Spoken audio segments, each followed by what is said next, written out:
Points zibadde bbiri. Kasooke neero gy'osembezaayo gy'obuuzizza. Enjagala okuyambako muganda wange. Gamba gali nti obuuzizza ekibuuzo ekikulu nnyo. Ebyo byonna nga pulezidenti bwe yabyogedde. N'ogatta nako ekya industrial hubs abantu nga tebabimanyi. Gamba gali nti era nakyogerako nga tuli mu lukungaana lw'entaala. Eno gavumenti eriwo kulwa mukisa kubanga ebigendwa byayo si bya mutima mubi. Naye kibayita publicity kumanyisa bantu.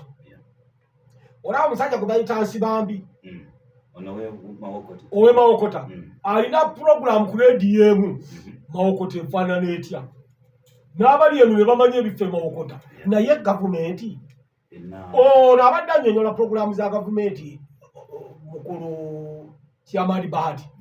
Kyokka nga tebamuwadde yadde liita y'amafuta emujja erikwega. Gavumenti lwaki tokola investment mu publicity oba mu kunnyonnyola ebintu ebyo? Absolutely. N'oddira kati programu ng'eno ey'ebyobufuzi kinanjo kya ntimizi etwala essaawa 2.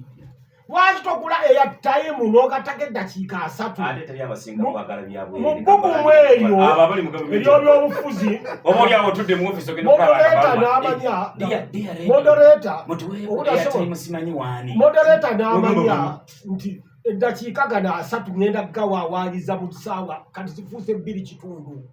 Naye n'omanya nti eddakiika 3 ngenda gawaawaanyiza ku miramwa obuuze ekibuuzo oba kya industrial hub oba omulundi omulala obuuze ku agriculture. Kati kiba kino ekya muganda wange Ssegundi kyayogedde.